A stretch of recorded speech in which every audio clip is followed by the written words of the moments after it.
before we get into the meat of the video, I do want to point out that I did not get any kind of early access to play Pacific Drive, and that the gameplay you're about to see is based entirely on the demo of the game that was released during the Steam Next thingamajig happening. The demo does throw you into the opening hours of the game to give an idea of what to expect from this weird car building and maintaining survival game with horror aspects, and yes, that's my best description of the game. That's what this video is all about, a first impressions review of Pacific Drive. So yeah bro, what the fuck? Man, this game might have flown under some people's radars, especially with the commercial success of some other games that have been released during the early year. A creepy survival game where you are tasked with maintaining your car isn't probably on most players' lists of dream games, right? Bro, what a niche genre that must be in gaming. Enter Pacific Drive, an indie game which is exactly what I just mentioned. The game is scheduled to be released on February 22nd, so by the time this video goes up, it'll be very close to the actual release. And yes, I will be doing a full review on the game once I finished it and let it sit with me for a while for the initial hype to die down. Now, this very specific genre is not a new one by any means, but I don't blame you for not having heard of it because survival games usually aren't mobile the way Pacific Drive is, if you know what I mean. Granted, there is the game Raft, which is another survival game that has you build a boat and just float around for a bit, and another car building survival indie game that IGN did cover a while ago. But other than that bro, these games, I had no idea that this is a genre. So if you know other games like this, like Pacific Drive or Raft, bro, let me know in the comments down below. This is an interesting genre and I do want to know more of it. Anyway, let's get into the first hours of the game. Now, the game does start you off with this very eerie introduction of letting you know whatever the fuck happened in this world and the Olympic Peninsula circa 1947, as it was an area of definitely not dangerous at all scientific tests that had repercussions, of course, followed by a quarantine of the whole peninsula for the next 30 years or so. But for some reason that is not really explained, or it is very quickly explained, you as the player find yourself in this peninsula as just a guy wandering about in your car. You make your way down the narrow roads while listening to some really cool tunes on the radio and just getting the bearing of the lands. You learn the basics of how steering works, as well as the wipers, of course, and how the car just works in general. Now, it's not long before you start encountering some really weird and eerie shit around you, as all of a sudden you start seeing floating rocks and weird lights, and then some other stuff happens, and then boom, you wake up in the middle of Radiation Station, aka Radiation Land. And the first thing you see once you regain consciousness is a freaking floating tire. I mean, this is a point, if any, in the game where you realize maybe this isn't just a chill driving game that it has you think early on. Anyway, it's not really long before you find your trusty steed, aka the car you'll be spending a considerable amount of time with. You also realize you're not really alone in this world, as once you get to your car, you meet, albeit through the radio, Francis and Tobias, who are two survivors who live in the exclusion zone. They help you get your bearings and make your way through some gooey radiation to Oppie's garage. I think it's Oppie's or Oppies or Oppoos.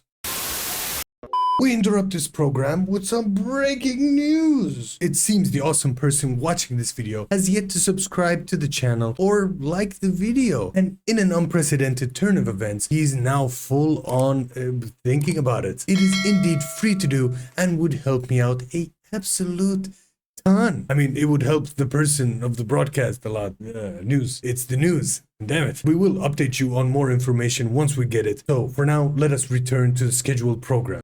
A place of refuge that will work as your base of operations for what I can only assume is the rest of the game. You also meet Oppie herself, again through the radio, and she teaches you how to upgrade, fix, scavenge, and craft in and on your vehicle. Now, as you might have guessed it by now, the vehicle you drive isn't only a means for transportation, but it also works as your mobile home, and you have to make sure all the working parts, well, work. You have things like tires, doors, lights, bumpers, and engine parts to take care of, on top of making sure you have enough fuel to go about. Now, thankfully, for myself at least, and I can only assume a lot of other players as well, don't really know much of anything about cars and how they function, apart from, hey, I press gas and it makes the engine go vroom. But thankfully, the maintaining side of the vehicle is nice and simple enough, or at least it's simple enough that I could figure out what to do and what to fix next. Like, bro, if I can do it, come on, you can do it too. Like, come on. Now I was half expecting the mechanics to be easier, where you have to just make sure that the overall percentage of the transportation is good, and then you just fix or fill the tank instantly, but I found myself really liking the fact that in this game, you make sure the individual parts work so that the whole unit works. It's also very holistic.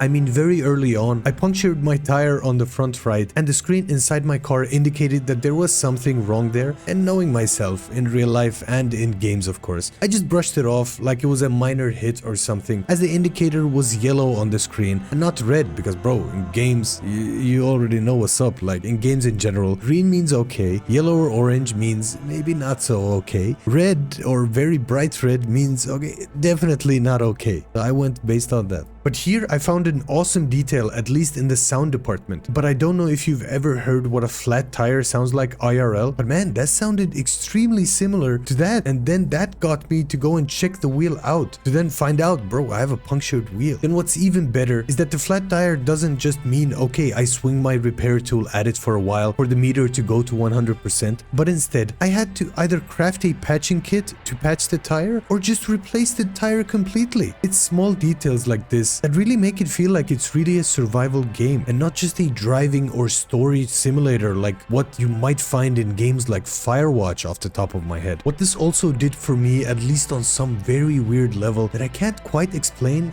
yet at least, is that it deepened my bond with the car. I mean, it is explained a bit later that you have formed an actual bond with the car, but that's not what I'm talking about, bro. I don't know if it's just me as a person, but all of a sudden I started to find enjoyment in fixing the car and upgrading the very rusty parts. Now granted, the demo didn't have too many upgrades to choose from, but if this feeling persists and you get your whip to look more and more fancy, then bro, count me in. The art style is cool enough to keep you immersed. The different car sounds you hear are very accurate, like I said earlier on. It's crazy. Like the boot of the car when you close it, that sounds literally like my car when you close the boot. It's crazy. The more you hear them, the more you start to learn of what's wrong with the car. Like bro, I feel like this game is also teaching me about how to manage my own car in real life. I mean, thankfully, my car does not let out the same kind of noises and doesn't require as much maintenance and weird repair goop. But then again, I don't live in this weird world. But then again, I don't live in this weird world where there are floating alien machines that once they see you, they just pull you around for a bit. I mean, the ambience is super nice and has this creepy yet very immersive vibe to it. Like every time you park your car and go scavenge, you get this really uneasy sense that maybe, bro, maybe I should not hang around for too long in case someone or something creeps up on you, or even worse, those floaty alien bitches suction cup your car to just pull it around for a bit. Like so annoying. Now, things I have yet to cover in this video are the quite cool Resident Evil type of inventory management system, your backpack as well as the trunk of your car and all the lockers that you have in your base, on top of the upgrade tree for your base, which then gives you access to new places as well as new stuff to just plant around the base, on top of the crafting and I can only imagine stat boosts or gasoline tank boosts. I don't know, bro. I don't know car lingo. But you get to upgrade your trusty and very rusty steed. The crafting is simple enough to keep you engaged instead of having to look at frickin' forums for recipes. You have this in-game scanner that lets you know everything you need to know about whatever it is that you need in terms of parts and how to get these parts. It's also very intuitive and easy to use, even if the retro style of the menus might be a bit confusing to navigate at first. The game grows on you more and more as you play it, and the fact that this is only the demo gets me super excited to see what the final product will look like. But like it usually goes, games can have all kinds of things in terms of mechanics and graphics, but is it overall a fun experience to play through? Well, with my limited experience with Pacific Drive, I can happily say that the opening 2 hours of the demo gives you just enough of everything and leaves a very good first impression. Now, I can't say much on if the game becomes stale later on or if there is enough content to keep you busy for hours upon hours, but as for the initial fun factor, it's been a very nice ride, and pun intended. There are no big set pieces, nor is there any over-the-top action, because this just isn't that type of game, bro, and that is unfortunate for some people. What the early hours do very well, in my opinion, is give the player a good setting and atmosphere that is begging to be explored. The car that accompanies you seems like a worthy companion that keeps growing on you the more you play, and I actually started to care for that hunk of metal even after 2 hours. Now, the same can't really be said about most mounts or modes of transportation in other games. Do I recommend the game, or at least the demo? Abso-fucking-lutely. Should you play it? Bro, how the fuck should I know? I was only here to tell you my opinion on the game and my first impressions. You can do whatever the fuck you want. Anyway, that does wrap it up for me yet again for another week of beautiful videos, man. I hope you did enjoy it. If you did, be sure to click that like button down below. Subscribe to the channel because it would help me out a absolute ton. We are growing quite fast and I'm very smacked in the face. I don't know how to say that, but I'm super thankful, super grateful for the support that I've been seeing so far. The comments, conversations we have, man, it's all so amazing. And I wish you were there too, bro. Leave a comment down below. Let me know if you're playing Pacific Drive or if there's any other game that you would like to see covered on this channel, either now or in the near future, bro. Welcome aboard the Gamers Trove train. I don't know, bro. I'm still working on what to call the community. But in any case, I hope you guys enjoyed the video. I hope you have a great day wherever you're from, whichever time of day you watch this at. I've been your broski and I'll see you in the next upload. Hasta prontissimo.